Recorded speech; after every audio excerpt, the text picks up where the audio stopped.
a nombrar las cosas particulares, ya porque lo general ya lo hemos dicho. Ibuprofeno, lejos, que es uno de los que más utilizamos, ¿cierto? Los más prescritos. Muchas gracias.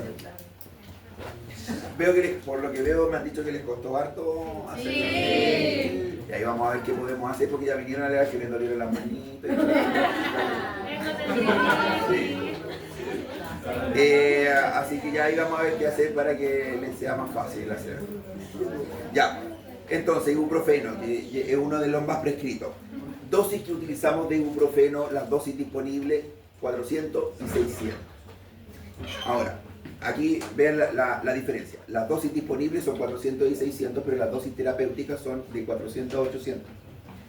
Pero no hay de 800. Así que eso quiere decir que la dosis va de 1 a 2 por toma, ¿cierto? De 400. No sé si me expliqué. ¿Sí? Podemos tomar 2 de 400 o una de 600. Ya. Y eso va a la dosis máxima, eso tienen que aprendérselo, eso de ahí, 3200 al día. Esa es la dosis máxima que tenemos entonces de ibuprofeno.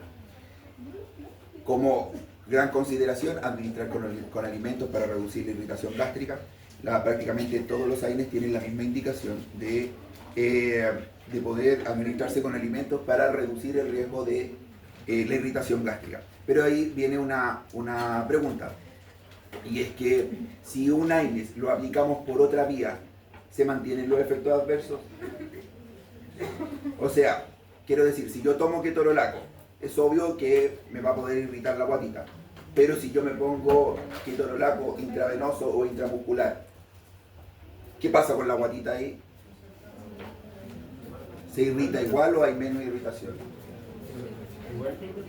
Los efectos adversos se mantienen igual. Porque, ojo, miren, los efectos adversos que hemos visto hasta ahora son por el mecanismo de acción del fármaco, no por el fármaco en sí. No es el fármaco que al tocar el estómago lo irrita, es el mecanismo de acción del fármaco. Y el fármaco actúa igual si lo administro oral, endovenoso, intramuscular. Ahora, lo que sí es cierto es que hay algunos fármacos que por su naturaleza química pueden dar un extra de irritación en la guatita, como por ejemplo la aspirina, que por su naturaleza química, solo por el hecho de tocar el estómago lo puede irritar, además de su efecto. ¿Ya? Pero los efectos adversos son independientes de la vía de administración, ¿ya? Porque son no por el fármaco, no por su naturaleza química, son por el mecanismo. ¿Ya? Cosa importante, miren, evitar cuando, algunas que ya hemos dicho, insuficiencia cardíaca congestiva, insuficiencia renal grave, úlcera péptica activa, y sumamos embarazo mayor o igual a 28 semanas. En general, en embarazo no utilizamos ningún AINES, porque, no sé si se lo habrán visto en anatomía, qué es lo que pasa en el embarazo. En el embarazo, o sea, no en el embarazo, sino que el feto, durante su vida intrauterina, la sangre no es necesario que pase por los pulmones porque no respira, ¿cierto? Así que tiene un ductus que es un bypass donde permite saltarnos el pulmón. El problema es que ese ductus que une la arteria con la vena pulmonar se mantiene abierto solo por las prostaglandinas. Así que si yo pongo algo que inhibe las prostaglandinas, ¿qué va a pasar? Se va a cerrar. Y a eso le llamamos cierre prematuro del ductus, ¿ya? Así que por eso no utilizamos AINES en un paciente o en una mujer embarazada, porque podemos tener un cierre prematuro. Y ahí viene otra aplicación. ¿Y qué pasa si un niño al nacer, porque cuando el niño nace y toma la primera bocanada de aire, el ductus se cierra? Pero en algunos niños no pasa eso y tienen un ductus persistente. Así que pudiésemos darle AINES para cerrar el ductus. Entonces ahí tenemos dos situaciones diferentes.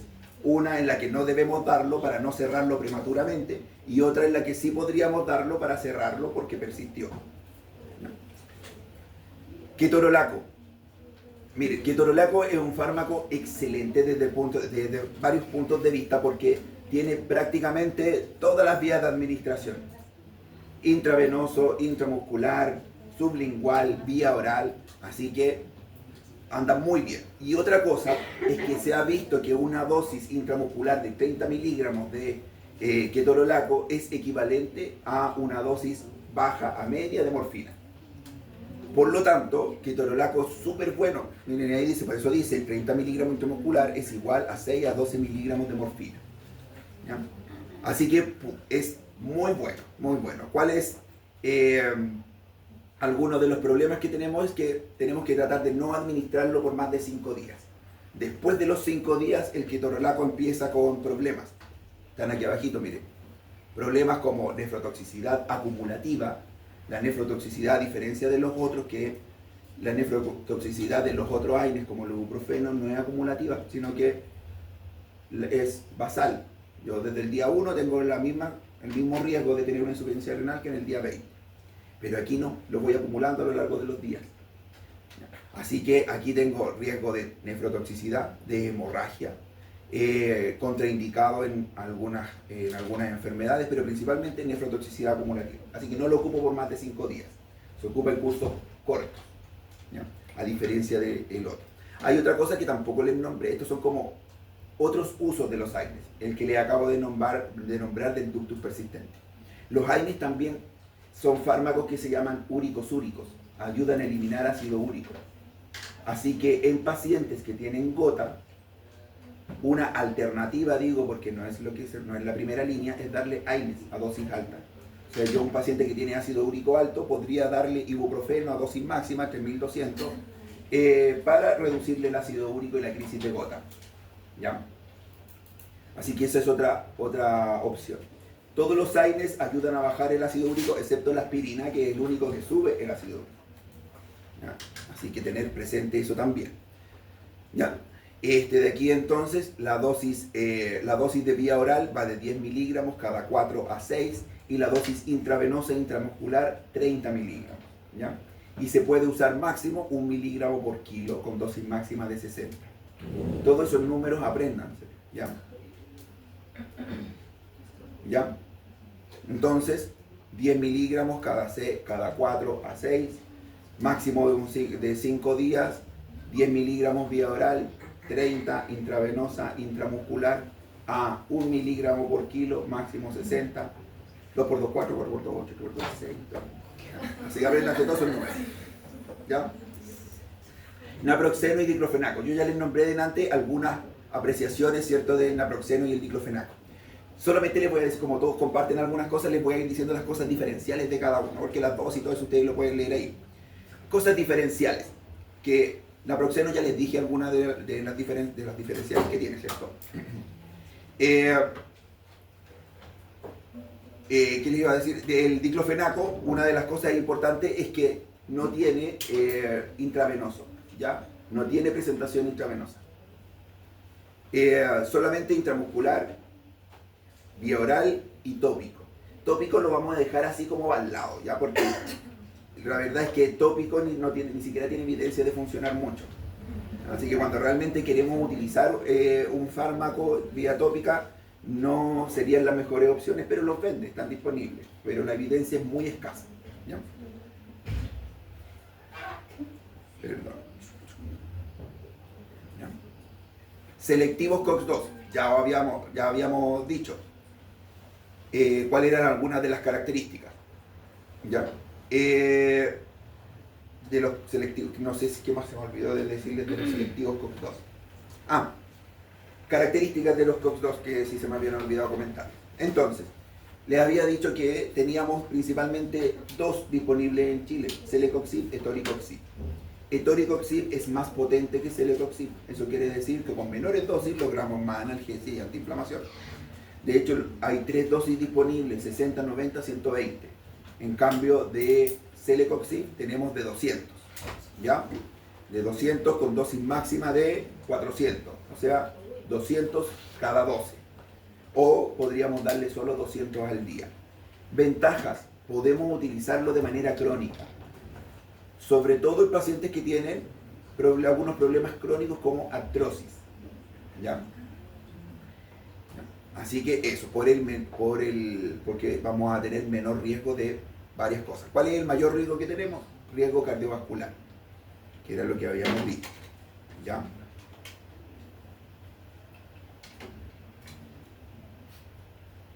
Hay unos AINES que son un poquito diferentes, que tienen características diferentes. Y uno es este, el metamisol. El metamisol, ustedes van a leer en algunos lados que sí se clasifica como AINES y en otros lados no lo clasifican como AINES. La clasificación correcta depende de dónde lo apliquen, ¿ya? Pero para lo más clásico, si ustedes leen el Goodman y Gilman, que es el esquema más clásico, sí se clasifica como un AINES, ¿ya? Su efecto antiinflamatorio es bajo, pero lo tiene, así que igual está bien que esté clasificado como un AINES. Pero los dos efectos que más resaltan son la analgesia y la antipiresis, ¿ya? Son los dos efectos que más tienen. Pero si ustedes se dan cuenta en esa tablita, al menos no nombran lo antiinflamatorio porque es bajo, pero lo tiene. Pero hay algo sí que resalta y que no tienen los otros y que tiene el metamisol o la dipirona, y que es espasmolítico. O sea, ayuda a que las células musculares lisas que normalmente se contraen, no se contraigan. Y eso sirve para todos los dolores tipo cólicos, ¿cierto? El Viadil, por ejemplo, es un fármaco que trae pargeverina y la pargeverina es un espasmolítico. Hace que no se contraigan, pero no tiene ningún efecto en contra del dolor. Pero el metamisol tiene los dos efectos, antiespasmolítico y además analgésico. Por eso es tan bueno y a veces incluso se mezcla con el Viadil. El Viadil compuesto trae pargeverina más metamisol. Con eso logramos un efecto antiespasmolítico gigante más analgesia, diga. ¿Y eso se podría usar en casos de isquemia mesentérica? De una isquemia mesentérica, no, ni de cerca, ¿ya? Ni de cerca. Tiene que ser más fuerte. No, es que una isquemia mesentérica tenemos, es un cuadro prácticamente quirúrgico, ¿cierto? O rápidamente tenemos que ir a sacar la causa más frecuente de isquemia mesentérica es una FA, ¿cierto? O sea, la causa más frecuente es un coágulo, una causa embólica. Por lo tanto, lo que tenemos que ir a hacer o es tratar de destaparlo o ir a sacar lo que está muerto, quirúrgicamente. Pero si ponemos un fármaco que provoca vasodilatación un poquito, no va a pasar nada, ¿ya? No, esto no lo vamos a utilizar para una isquemia mesentérica. Ah, pero perdón, a lo mejor le entendí mal la pregunta. Usted me dice para el dolor de una isquemia mesentérica. Ah, sí, para el dolor, yo pensé que para la fisiopatología, para el dolor de la isquemia mesentérica. Ya sí, pudiese ser una opción. Aunque para abdomen agudo lo recomendado hoy en día es opioide. ¿Ya? Para cualquier abdomen agudo, sea quirúrgico o médico, opioide es lo que se recomienda. Antiguamente no se utilizaban opioides ni este tipo de fármacos porque se creía que impedían diagnosticar bien al paciente. O sea, que necesitábamos el dolor para poder diagnosticarlo. Pero las últimas actualizaciones dicen que se puede diagnosticar bien aun cuando el paciente no tenga dolor. Ya, y ahí le entendí la pregunta, ¿verdad? Ya. Entonces el metamisol nos sirve para eso, nos sirve para todo lo que sea cólico, dolor tipo cólico, ¿ya? Por eso a veces se mezcla con estos otros fármacos. Eso trae algo bueno y algo malo. Uno de los efectos adversos del metamisol es que baja la presión. Y a veces, ¿por qué? Porque al provocar relajación de la musculatura lisa de la arteriola, provoca que los vasos se dilaten. Vasodilatación igual baja la presión. Así que cuando los pacientes, ustedes lo van a ver en urgencia, esto se hace como off-label, cuando un paciente va a urgencia y tiene la presión alta y sabemos ya que no se hace el tema de bajarle la presión, ¿cierto? Le duele la cabeza, uno le deja a veces un metamisol fuera de norma, esto le dice off-label, como para matar dos pájaros de un tiro, bajamos un poquito la presión y bajamos el dolor. Y eso nos lleva también a uno de los efectos adversos del metamisol, que es la vasodilatación.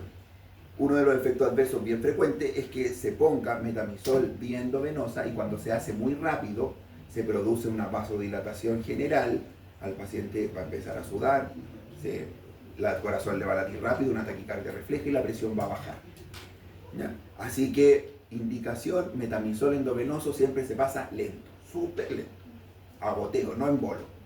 Así que contraindicación para el metamisol, pasarlo en bolo por la hipotensión que provoca. Algunos otros efectos que tiene es este de aquí. Y de hecho, este se lo tienen que aprender porque es el más común, preguntaban prueba en EUNACOM, en todos lados, la agranulocitosis. Raro, pero se ve. Y la agranulocitosis tiende a ser genética. ¿ya? Se da principalmente en pueblo británico. Por lo tanto, en estadounidenses, pero en estadounidenses, no sé cómo decirlo, para no sonar como muy Trump. En estadounidenses originales, no sé. No, pues sí, pero eso es muy bien, esos son los originales. No, pero Estados Unidos se formó por 13 colonias británicas, fueron las primeras que se establecieron en Estados Unidos. Por lo tanto, los estadounidenses son los que más tienden a tener este efecto adverso. Hoy en día ya no quedan tantos representantes de las 13 colonias británicas y afroamericanos, latinos y de todo. Entonces, está un poco mezclado. Pero en Estados Unidos, por ejemplo, el metamizol, ustedes no lo van a encontrar, está contraindicado, no se usa por el riesgo de agranulocitosis. En la mayoría de los países europeos y de acá, de América de americanos, norteamericanos, no utilizan el metamizol. Lo utilizamos acá porque a nosotros no nos pasa nada con el metamizol. Somos más. Así que eso ya nos dice de que de británicos nada por nuestra pena. Entonces, nosotros sí lo utilizamos, somos más carne de perro, no nos pasa nada con eso. ¿Ya? Y es lamentable que ellos no lo puedan utilizar porque es súper bueno. En cirugía, cuando roten por cirugía, se van a dar cuenta que en cirugía lo ocupan mucho, porque su potencia energética es bastante alta. ¿Ya? Por eso dice, mire, prohibido en algunos países. ¿Ya? Así que hay que tener cuidado con eso. Pero igual lo tenemos que tener presente, porque no vaya a ser que en algún momento ustedes estén trabajando en algún lugar, en la clínica alemana, haciendo una práctica por ahí en eso, y les llegue un rubiecito a atenderse por dolor, de que metamizol no se puede utilizar en ellos. ¿Ya? Paracetamol, ahí tenemos otro caso aparte. ¿Qué caso aparte tenemos con paracetamol? Es uno de los fármacos, podríamos decir, más incomprendidos del último tiempo. ¿Por qué todos lo tenemos por mano, cierto? Todo el mundo dice, voy al Cefam, voy a donde sea, y me dieron solo paracetamol.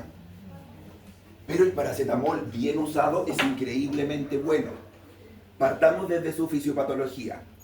Puede ir en unas diapos, pero me voy a adelantar porque aquí está perfecto. Desde cómo actúa. Actúa inhibiendo las COX, pero actúa inhibiendo COX central, una COX 3. O sea, de los AINES, como el ibuprofeno, el ketorolaco y todos esos que solo inhiben COX periférica, actúa como que fuera un opioide, sin todos los efectos adversos de un opioide. Obviamente mucho más débil.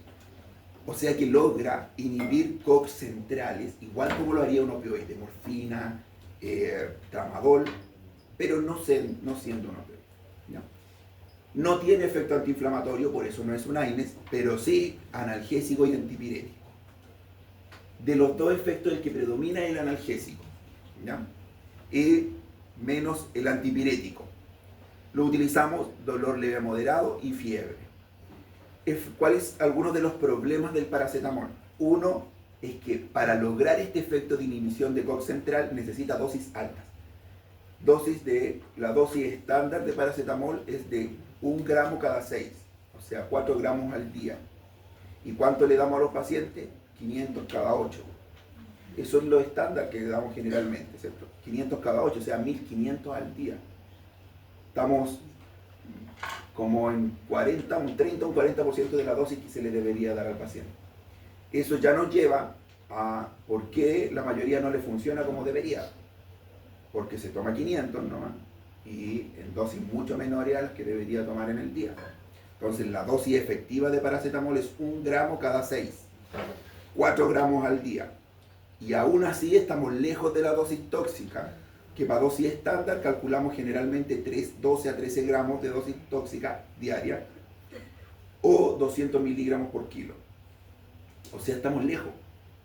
Tendría que el paciente tomar 4 veces lo que nosotros le dejamos para recién entrar dentro de la dosis tóxica. Y ahí viene lo segundo. Nosotros como médicos dejamos poco paracetamol, ¿cierto? 500 cada 8. Y por otro lado el paciente lo encuentra mucho. Así que si alguno le deja, no, tómese 2 cada 6, el paciente probablemente no se va a tomar 2 cada 6 porque va a tener que tomarse 8 pastillas al día. Y parece mucho, ¿cierto? piensa que le va a hacer mal. Así que ahí tenemos algo de culpa nosotros y algo también el paciente. Segunda limitación, la hepatotoxicidad a dosis altas. Pero estamos hablando de dosis altas de verdad, ¿ya? 12 gramos hacia arriba, 200 miligramos. ¿Hay alguna excepción para eso? Sí, los pacientes que ya tienen el hígado dañado de antes. Si alguien tiene daño hepático crónico, Child-Pugh B o C, entonces él ya no necesita 12 gramos para entrar a la dosis tóxica, sino que puede entrar con menos. ¿Ya? Otra ventaja del paracetamol, no le hace nada a las plaquetas, no le hace nada a la guatita, no le hace nada al riñón, no le hace nada a la presión arterial. O sea, todos los efectos adversos que teníamos de los otros, el paracetamol no los tiene. Entonces no es gastrolesivo, no es cardiolesivo, no es nefrolesivo y no genera más hipertensión. Espectacular, ¿cierto? Y además de eso, actúa a dosis central, actúa a nivel central. Problema, hepatotoxicidad y lo que les acabo de decir de las dosis que tenemos que utilizar. ¿Ya? Ahí está lo mismo que les estaba comentando. Hoy mire, avanzamos harto porque todo eso ya lo habíamos dicho. Contraindicaciones clave de los AINES, díganme. He visto que a veces se usa paracetamol con ibuprofeno en casos de fiebre para bajar la malnutrición, que no sé si será cierto. Sí, y bueno, ahí todavía no llegamos a eso, porque eso viene al final, que es la parte multimodal. Pero adelantándonos, paracetamol, como tiene un mecanismo de acción diferente a los otros, COX-3, podemos mezclarlo con cualquier cosa. Es la base para todo, ¿cierto?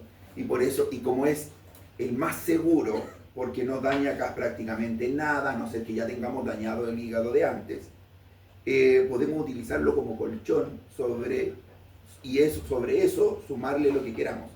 Paracetamol, ibuprofeno, paracetamol ketorolaco, paracetamol naproxeno, paracetamol diclofenaco, lo que quieran, y sobre eso después además agregar un opioide, y sobre eso después además pueden agregar un coadyuvante, pero puede ser el colchón para cualquier cosa, ¿ya? Y es la opción más segura en el embarazo, ¿cierto? Todo el resto contraindicado en embarazo, ahí sí lo podemos utilizar. Enfermedad renal, ya dijimos que no podíamos utilizar prácticamente ninguno, sobre todo si estamos en 3B hacia adelante. Enfermedad renal crónica, etapa 3B hacia adelante. Bueno, este sí lo podemos utilizar. Metamizol también lo podemos utilizar en enfermedad renal, ya hay otra acepción. ¿Ya? Así que paracetamol nos sirve bastante. Una vez salió un estudio observacional de mala calidad donde decía que se había visto que en un montón de mujeres embarazadas que tomaban demasiado paracetamol durante el embarazo, aumentaba el riesgo de autismo. ¿No? Es como el único estudio que como que pone en duda algo acerca del paracetamol en el embarazo. Pero los estudios más nuevos dicen que no, que eso no tiene nada de evidencia que está mal. Era un estudio, así que es lo único que pueden encontrar. Y tampoco le hace nada a las plaquetas. Así que paracetamol, espectacular. Me voy a ir ahora al paracetamol. Paracetamol tiene otro nombre. Paracetamol se le dice también acetaminofén. O si están en Estados Unidos, el Tylenol. ¿Ya? En Estados Unidos. El Tylenol en Estados Unidos. ¿Han visto? Hay una historia en Estados Unidos de el asesino del Tylenol. ¿Lo han visto? ¿No? ¿Sí? ¿Alguien se la ha visto?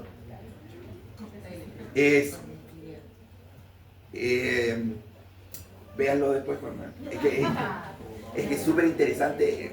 Uno queda con la duda después de qué pasó. De hecho, y ese asesino del Tylenol provocó varios regulaciones y por eso ahora los frascos vienen con sello.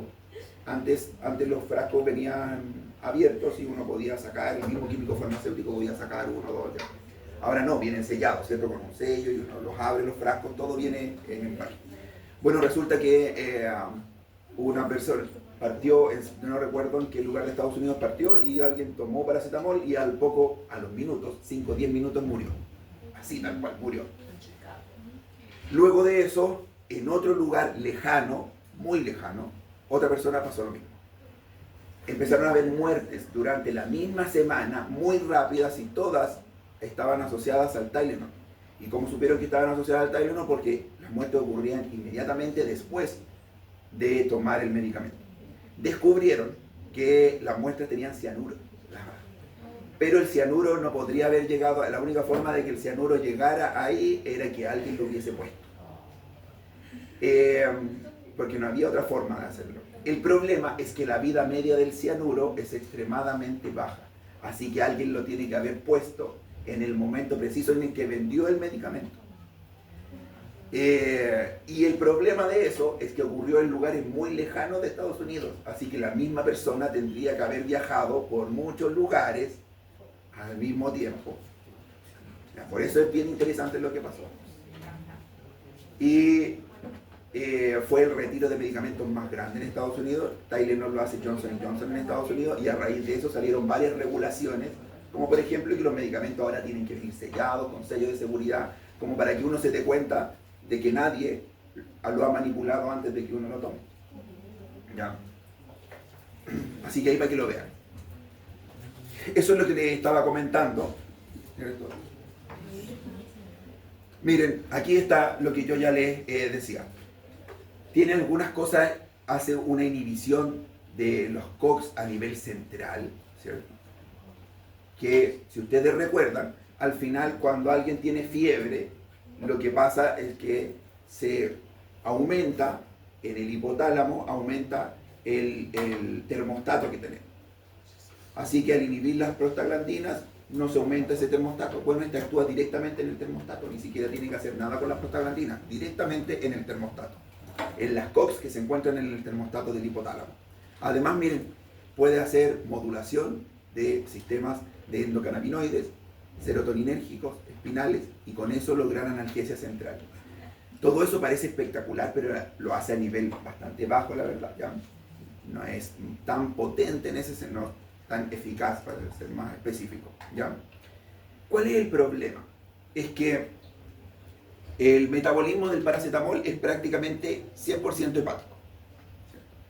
Y en este metabolismo, que lo hace a través de un citocromo, que es ese, el CYP2E1, que hay que aprendérselo lamentablemente porque puede venir en muchas pruebas, ya a lo largo del resto de la vida.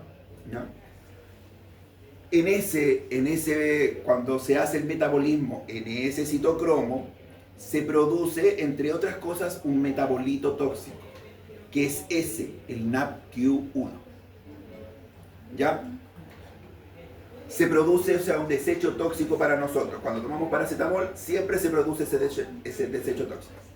Pero tenemos algo que nos ayuda a bloquear ese desecho, que se llama el glutatión, o que aquí aparece como GSH. GSH es glutatión. El problema es que el glutatión es como, tenemos un glutatión, puede bloquear un NAPQ. Así que si tenemos 100 glutatión, podemos bloquear 100 NAPQ. Eso quiere decir que si superamos la cantidad de NAPQ, nos quedamos sin glutatión. Y por lo tanto, lo que sobra de NAPQ empieza a destruir el hígado. Por eso la sobredosis de paracetamol puede provocar insuficiencia hepática grave, aguda. ¿Por qué? Porque agotamos todo el glutatión y lo que sobra empieza a generar lo que llamamos reacciones reactivas del oxígeno, y empieza a destruir el hígado. Por eso, cuando alguien se intoxica por paracetamol, lo que tenemos que hacer es ponerle un antioxidante como el glutatión desde afuera. Y lo más parecido que tenemos a un antioxidante es algo que se llama N-acetilcisteína. Así que esto también hay que aprendérselo. Así que el antídoto para una intoxicación con paracetamol es la N-acetilcisteína. ¿Qué hace la N-acetilcisteína? La N-acetilcisteína reemplaza al glutatión. Así que nos ayuda a neutralizar el NAPQ que sobra, el que el glutatión no logró contener. ¿Ya? Recuerden eso, ¿ya? Recuerden eso. Dosis máxima, lo que estábamos hablando aquí, máximo 4 gramos al día, que es la dosis más efectiva, es la dosis techo. ¿Ya? Si un paciente tiene un daño hepático crónico, Child-Pugh B o C, bajamos a 2 gramos máximo, y si está en etapa C, prácticamente no lo preferimos. ¿Ya? Ventajas, nada, no le hace nada a nadie. Riesgo, necrosis hepática fulminante. Antídoto, N-acetilcisteína. ¿Ya? No se les olviden esas cositas, ¿ya? No se les vayan a olvidar. Y aquí hay una comparación entre los AINES en general y el paracetamol, ¿ya? Que es lo mismo que hemos estado diciendo. Vamos. Todo eso ya se los dije, para que lo lean ustedes. ¿Cómo vamos? Bien. Ya, y esto es lo último, creo. Uy, alcanzamos juntito.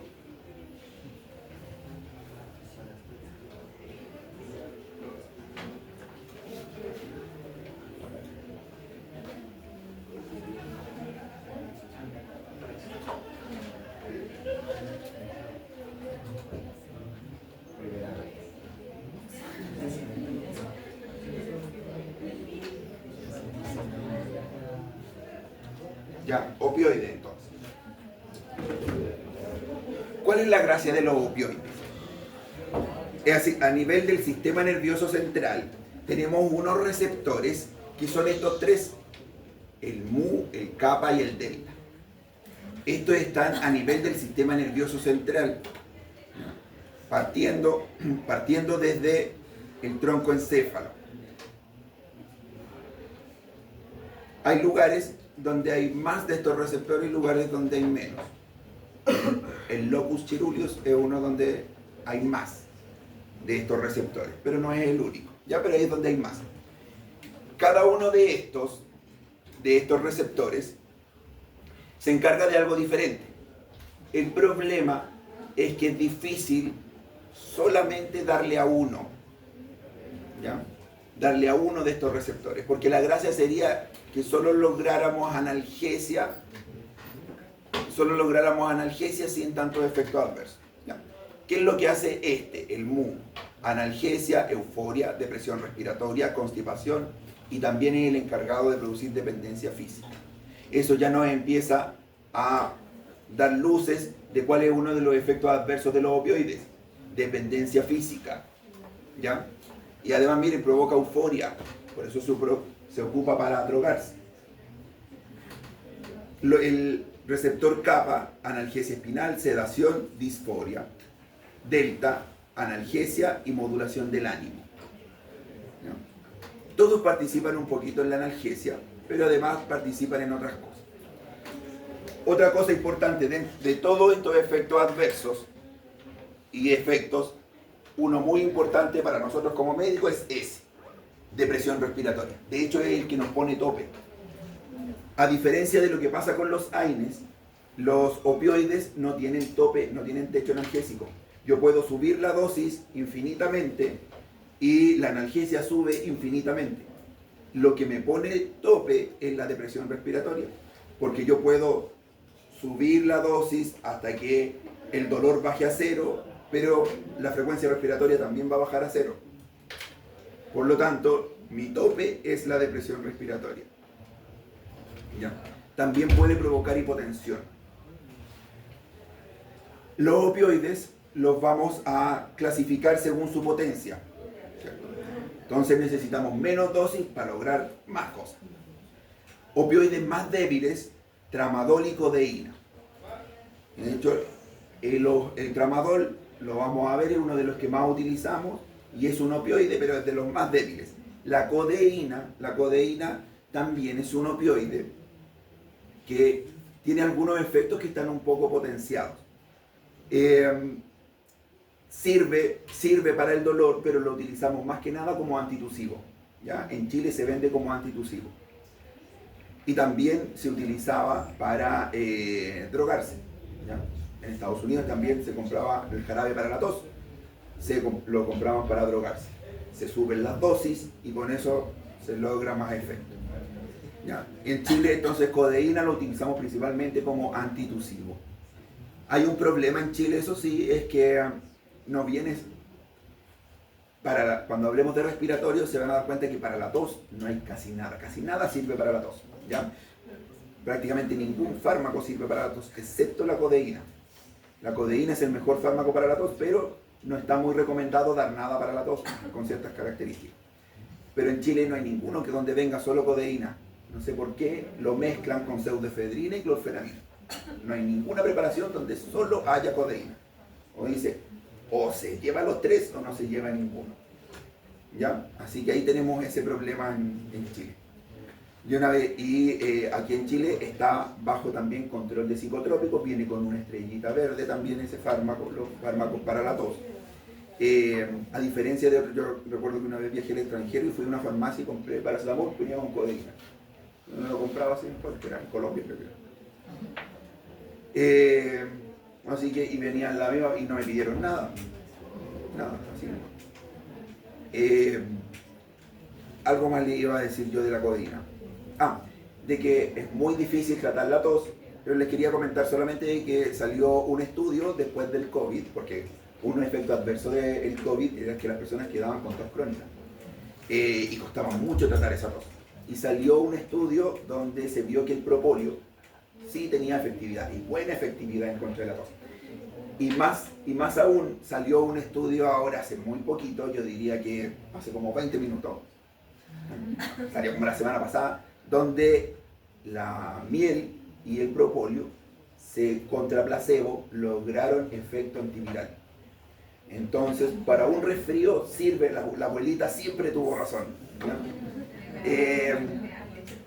La abuelita siempre tuvo razón en de que sí servía tomar miel para el resfrío, ¿ya?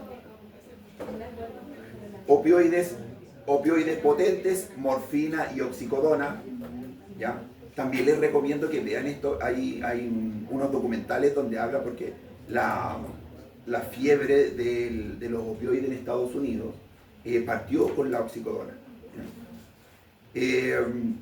Son opioides potentes y tenemos ya los de máxima potencia, fentanilo, que es lo más potente que hay.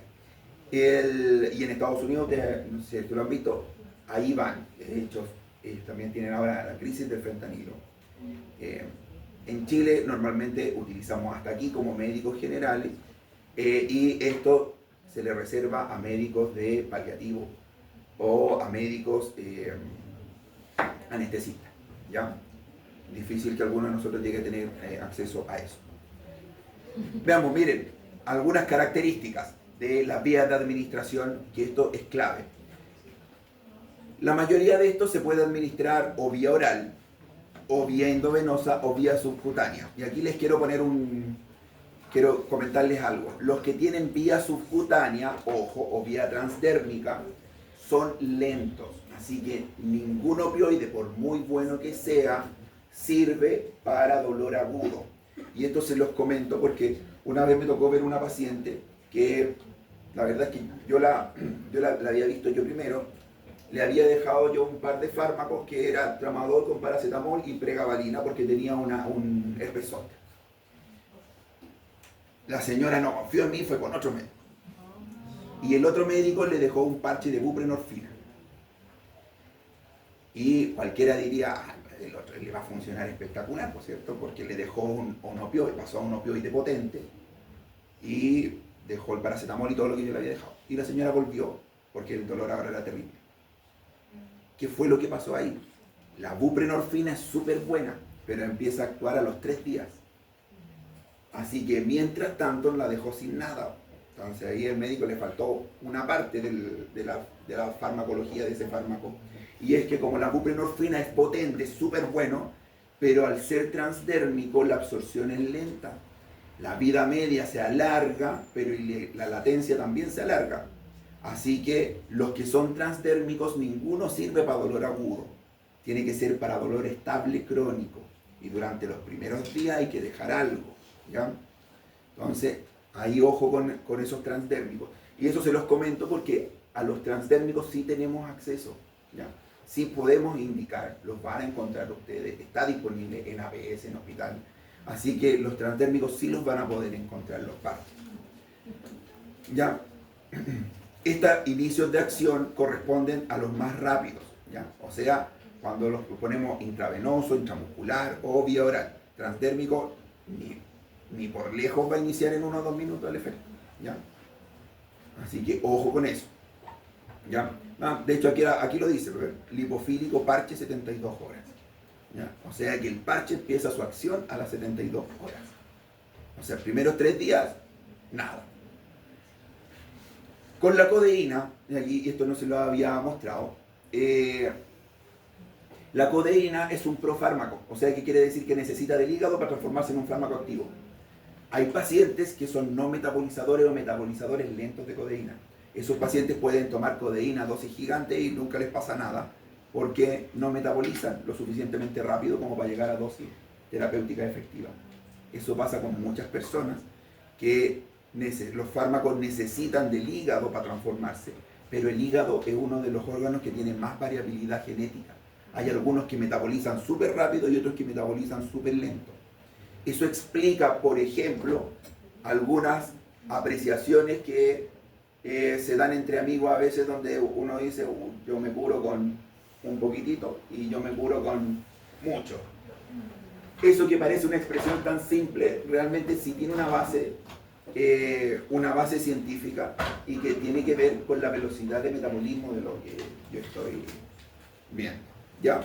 Efectos adversos de los opioides: sedación, mareo, euforia, disforia, miosis puntiforme. Súper importante, recuérdenlo, ¿ya? Recuérdenlo. Porque cuando vemos miosis en un paciente que está tomando opioides, es un signo de toxicidad. Se pasó la mano con el opioide.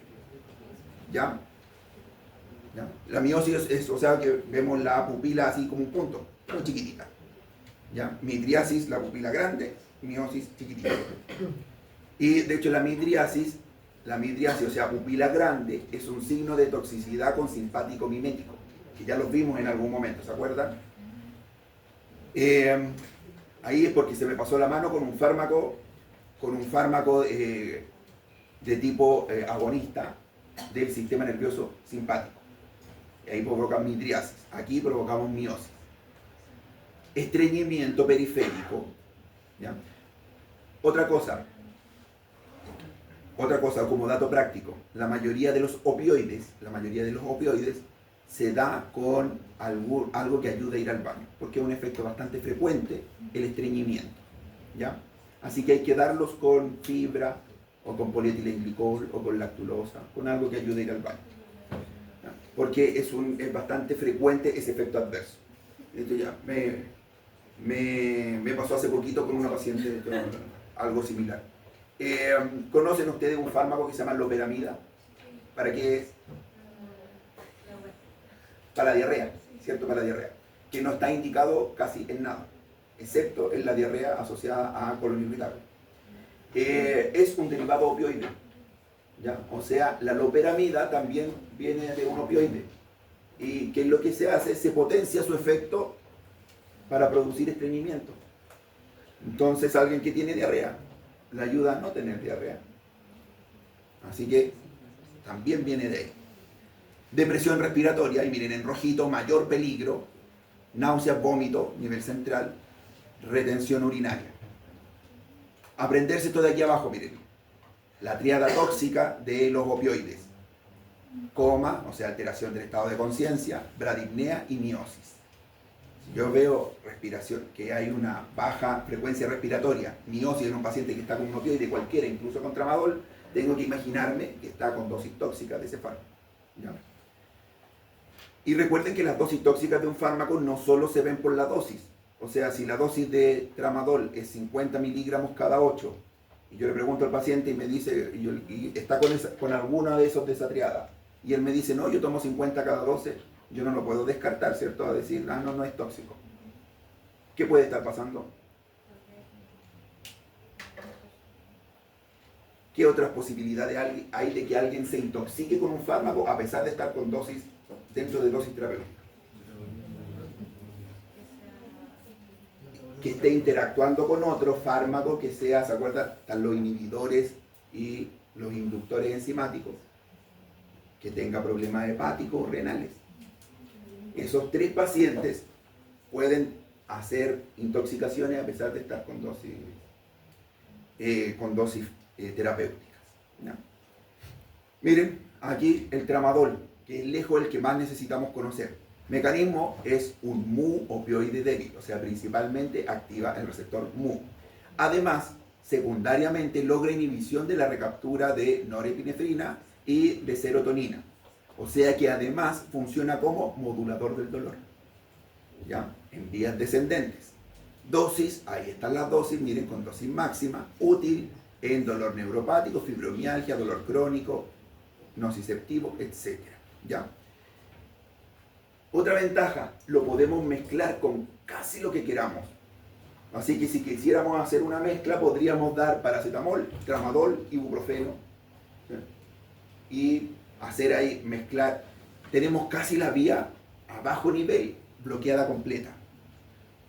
Con lo que acabamos de nombrar, hemos bloqueado la vía a todo nivel, ¿ya? Así que recuérdenlo. Lo único que no hemos hecho con la mezcla que les acabo de nombrar, sí, lo puse ibuprofeno, así que sí, ¿ya? Morfina es un agonista muy pleno, o sea, lo bloquea por completo. Dosis dependiente, vamos aumentando y cada vez bloquea más, ¿ya?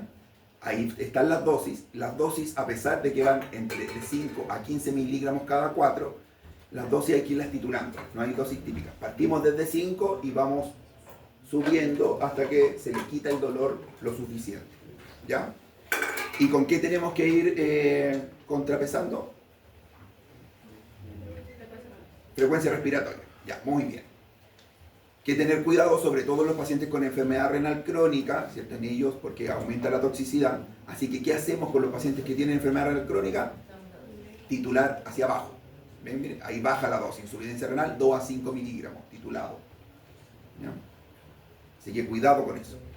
Indicación, ¿para qué lo utilizamos? Dolor oncológico severo. Antiguamente era como primera opción para infarto, para edema agudo de pulmón. No me atrevería a decir que hoy en día es la primera opción porque aparece dentro de las opciones, pero no es la primera, ¿ya? Pero se puede, se puede. ¿Con qué tengo que tener cuidado? Ustedes ya pasaron cardio. Debería tener cuidado con un tipo de infarto. ¿Con cuál se le ocurre a ustedes?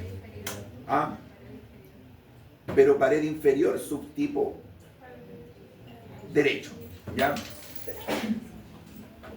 Siempre es bueno recordar el infarto de pared inferior porque viene asociado a varias cosas al infarto de pared inferior. De hecho, el infarto de pared inferior puede asociarse a infarto de pared derecho y el infarto de pared derecho provoca hipotensión y la morfina acentúa la hipotensión. Así que hay que tener cuidado. El infarto de pared inferior también se asocia con ruptura del músculo papilar y con insuficiencia mitral. Así que también hay que tenerlo ahí presente. ¿Ya? Que son como las dos complicaciones del infarto de pared inferior. ¿Y qué es lo otro que se puede provocar? Tolerancia y dependencia física, esperadas en uso crónico. Ojo, no confundir con adicción. Tolerancia y dependencia. Tolerancia quiere decir que necesito dosis más altas para obtener el mismo efecto analgésico. Y la dependencia física quiere decir que empiezo a tener dolor por no utilizar el fármaco, que es diferente a tener adicción. Y de hecho con la morfina pasó algo, se descubrió algo bien interesante, y es que se descubrió que la adicción depende del contexto en el cual se usen los fármacos. Los pacientes que volvían de la guerra y utilizaban morfina, ellos andaban con inyecciones que se las podían aplicar ellos mismos para el dolor. Los pacientes volvían y ya no necesitaban morfina de nuevo, porque la utilizaban para el dolor con fines analgésicos durante la guerra. Pero alguien que comienza a utilizar morfina con fines recreativos es diferente a alguien que lo usa con fines terapéuticos, ¿ya? Y eso se descubrió a raíz de un estudio donde se compararon los contextos en los cuales lo ocupaban. Así que ocuparlo en fines recreativos y con fines analgésicos marca una diferencia, ¿ya? ¿Qué vamos? Aquí también tenemos que aprendernos tenemos que aprendernos el antídoto. Así como el paracetamol N-acetilcisteína, aquí es la naloxona. ¿Ya? Naloxona 0,4 a 2 miligramos. ¿Para qué nos sirve? Para revertir la unión de los opioides a los receptores mu, kappa y gamma. ¿Ya? Mu, kappa, delta, perdón. ¿Ya? A los pacientes hay que mantenerlos monitorizados, sobre todo si el opioide es de vida media muy larga. ¿Por qué? Porque la naloxona tiene vida media más corta que los opioides. Así que puede que se nos acabe antes el efecto de la naloxona y que siga el efecto de los opioides. ¿Qué era lo frecuente que se puede pasar ahí? Que le pongamos a alguien naloxona, alguien venga bloqueado, así en coma, no hable nada, esté con frecuencia respiratoria baja, le pongamos la naloxona, despierte, esté súper conectado, pase una hora y vuelva para abajo. Lo que pasó ahí fue que se acabó el efecto de la naloxona y volvió el efecto del opioide.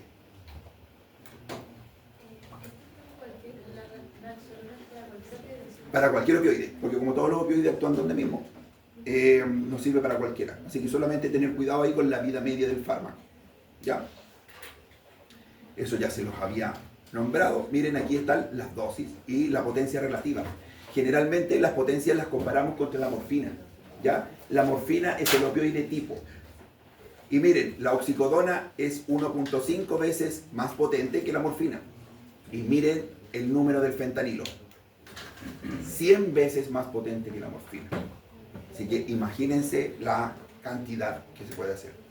De hecho, el fentanilo es tan potente que en Estados Unidos una de las cosas que se hace es utilizar unos partecitos que se ponen en la lengua. Y con eso, apenas untado así en fenta, la ponen aquí y eso es suficiente para mandarlo a volar a otro lado. Había visto que hacían paletas de fentanilo.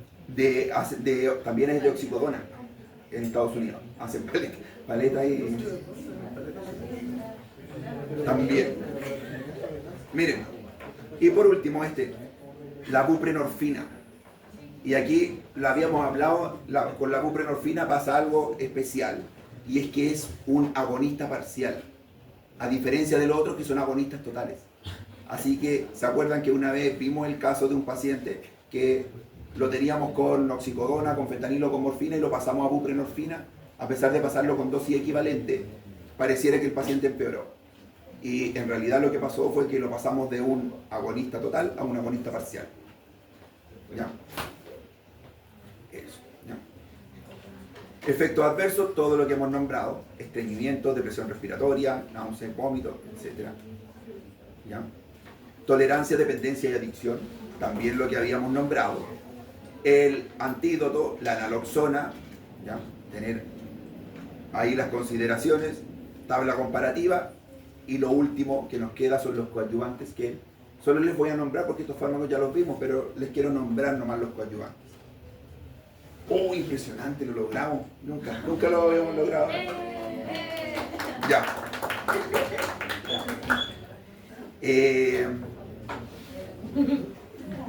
Coadyuvantes. Algunas cosas de los coadyuvantes. Primero, prácticamente todos los coadyuvantes actúan o en la vía ascendente o en la vía descendente del dolor. O sea, el que lleva la información hacia el cerebro o el que la devuelve. Ya vimos quiénes actúan en periferia, hay quienes actúan directo arriba, opioides, y nos quedan las vías que van para arriba y para abajo. La mayoría actúa como modulador, o sea, en las vías que se devuelven. ¿Ya? Eso hacen los ayudantes. La gracia de los ayudantes es que puedo ponerlos donde quiera. Puedo mezclarlos en esta escala del dolor, en cualquier parte. Pueden acompañar a escala, primer escalón, segundo escalón, tercer escalón. Como tienen un mecanismo de acción absolutamente diferente, puedo ponerlos donde sea. ¿Ya? Del tramadol se me olvidaba una contraindicación importante: baja el umbral convulsivo, así que epilepsia, tramadol está contraindicado, o cualquier cosa que me haga mayor riesgo de convulsiones, como un ACV hemorrágico, alguien que haya tenido un aneurisma roto, etc. ¿Con quién estaba aquí? ¿Está alguno de los que estuvo conmigo en el CEFAM hace un tiempo? Los que acabaron de pasar. No. Sí, porque ahora hay unos nuevos que no. No, si todavía no tenía.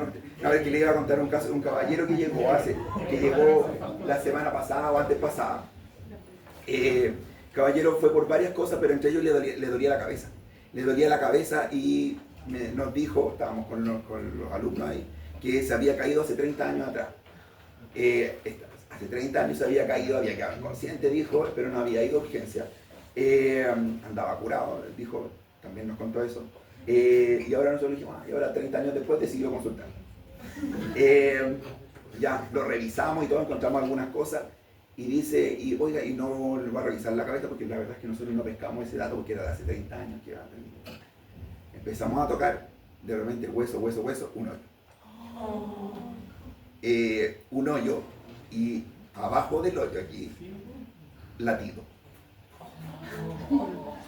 Por eso era interesante que estuviera aquí el compañero. Imagínense, alguien hace 30 años se cayó.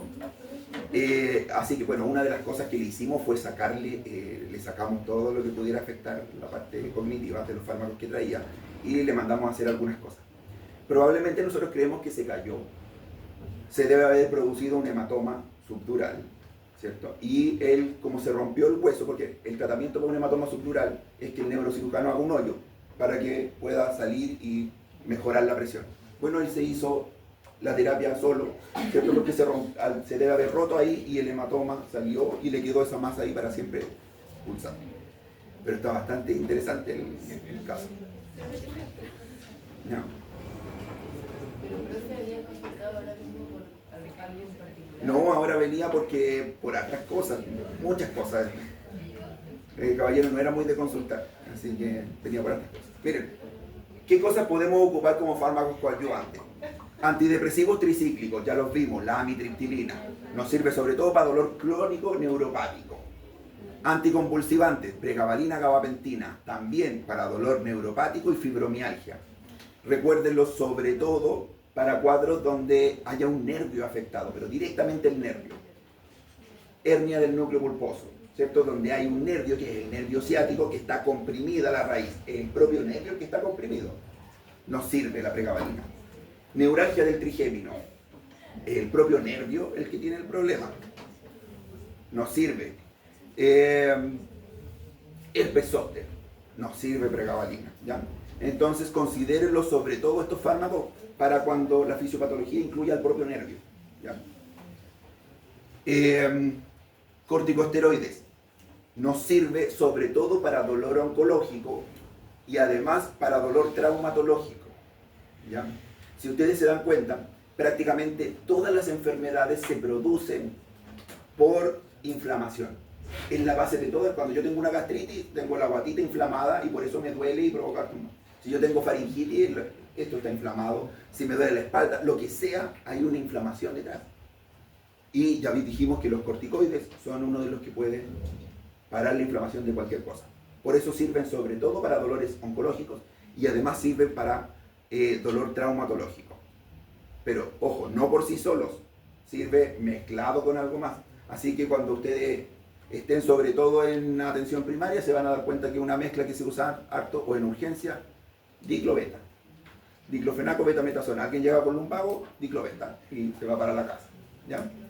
¿Por qué tenemos un AINES, diclofenaco, betametasona, potencia, dolor traumatológico o osteomuscular?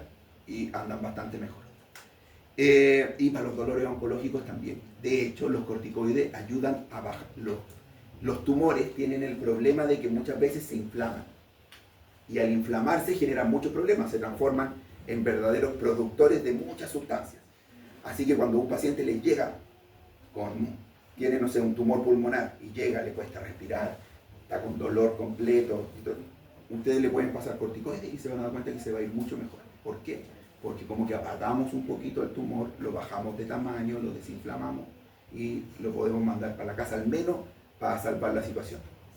Incluso hay una situación que se llama síndrome de vena cava superior, donde un tumor que se encuentra en el ápice del pulmón se inflama, comprime la vena cava superior y por lo tanto la sangre no se puede devolver. Y eso genera varios problemas. El tratamiento, corticoides.